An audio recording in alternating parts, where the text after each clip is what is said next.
magandang hapon mga kalolo. Ngayon is April 9. Holiday, nasa bahay tayo. Nagpa-viewing tayo ng ating kalapate. So, andyan lahat sila, o yan. Yan o. Andyan lahat yung mga kalapate natin. Sila. Yan. Pina-viewing lang muna natin sila. At magpapakain tayo. Ang purpose natin, pag nagpakain tayo, magre-respond sila doon sa ating tawag. So, lalagay natin yung patoka.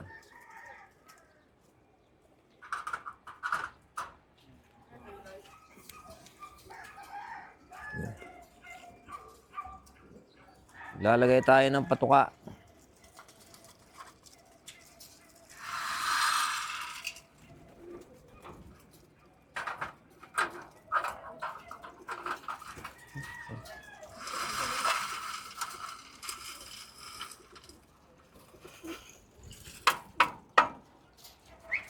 Lalagay tayo ng patoka, saka natin papakawalan sila doon sa viewing deck nila para pumunta sila rito.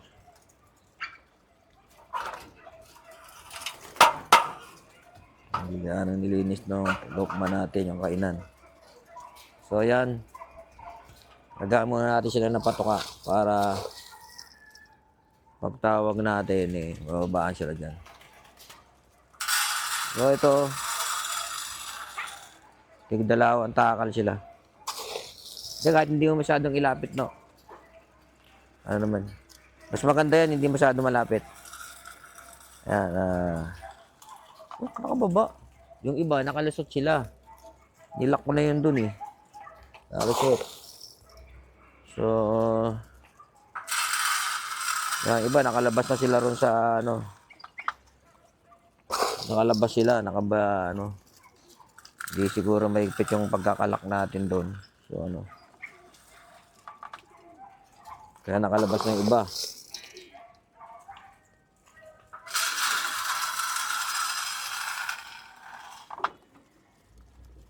Mari.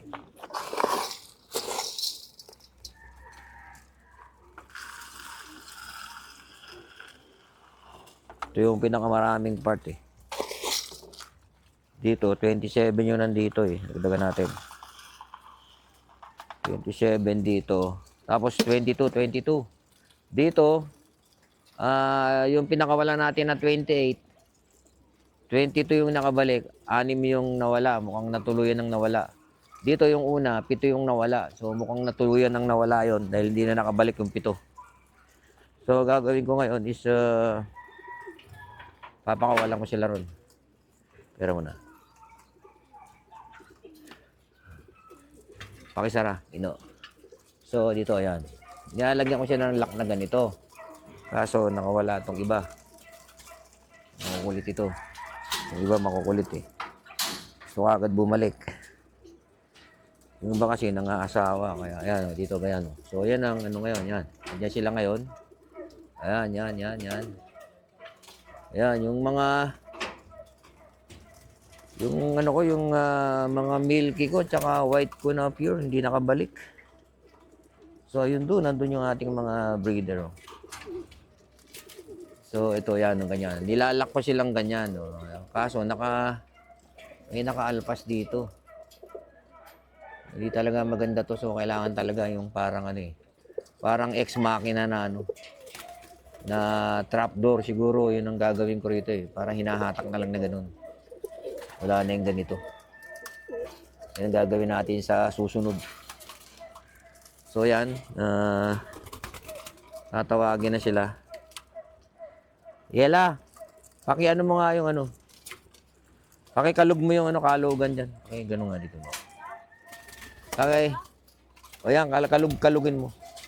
Yan. Yan, isa sa pantawag natin. Hindi ko nadala yung pito natin. Kasi magkakalog lang muna tayo ng pagkain. Yan, kasama ko yung aking manugang. Yan, so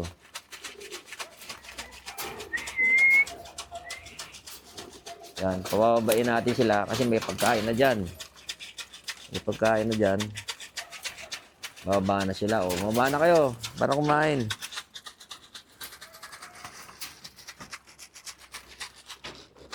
So, yan. Sara natin. Yan. Kaya kukunin ko yung pito ko. Kunin ko lang yung pito ko.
So ngayon, holiday kasi, kaya dito sa bahay. Kaya, sinasamantala natin dito sa mag-asikaso sa Manukan. Sa Manukan. Dito sa Kalapat yan. Kasi dating magmamano kasi si Lolo, kaya tuloy Manukan ang nababanggit natin.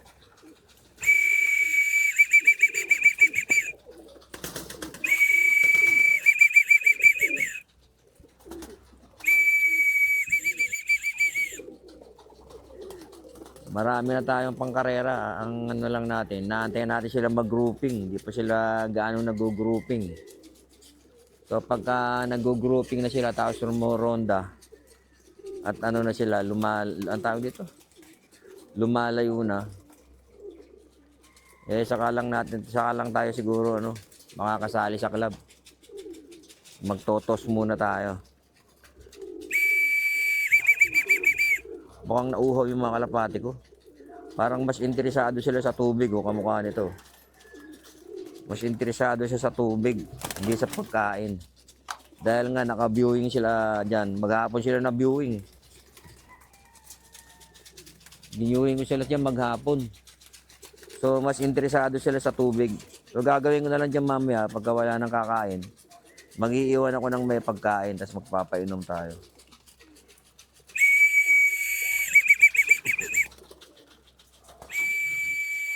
Siguro dahil sobrang init ng panahon, imbis na kumain, ayaw nila kumain, gusto nila, naghahanap ng tubig. Ayan, nakikita nila, inaakyat nila yung inaakyat nila yung inuman, kala nila may tubig. So,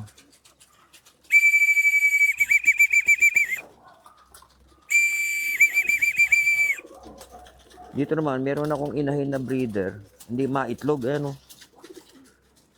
Pakiko na. Ito, may itlog sa pit ito hindi mailabas Ganun, paano gagawin? Kaya hiniwalay ko siya dyan. Yan, dito yung mga breeder natin. Inawat muna natin sila. Pinagpahinga natin sila para sa susunod na breeding period na siguro ako mag-breed. Titingnan natin dito kung sino yung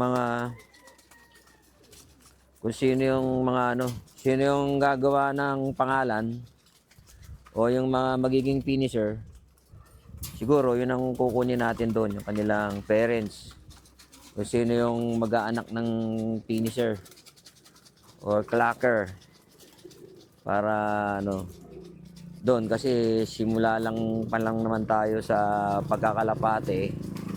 So wala pa tayong sariling breed. Gumagawa pa lang tayo. So kung sino yung breeder doon na yung anak niya ay maganda yung performance sa karera, siguro yun lang ang sunod na i-breed natin. So pinagpahinga na natin sila para hindi naman sila masyadong maiga. So ito nga, dahil sa init ng panahon, yung kalapati ko, mas gusto, naghahanap sila ng tubig. So, gagawin ko siguro, magpapainom muna ako. Painumin ko muna sila ng tubig. Mamaya ako na sila pakainin. Ayaw kumain eh. Angat ko muna ito. Maglalagay muna tayo ng tubig.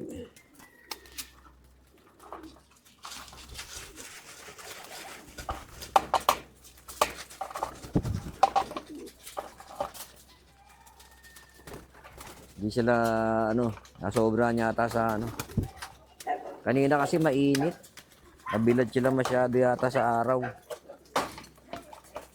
Kaya, parang hindi sila interesado sa pagkain. Hinahanap nila tubig. So, maglalagay tayo ng tubig. Yun naman mga breeder ko, kaninang umaga, pinakain na yun. Umaga.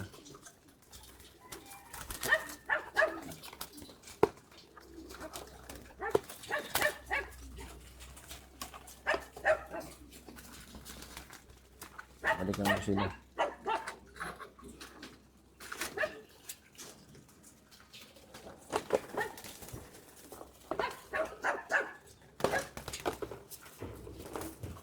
So, yun lang muna yung update natin ngayong Miyerkules, April 9 sa ating mga kalapate. So, magpapainom na ako. So, ikat ko na muna yung aking video. Maraming salamat sa panonood at pagsuporta kay Lolo's Backyard Loft TV. Bye-bye. Sam.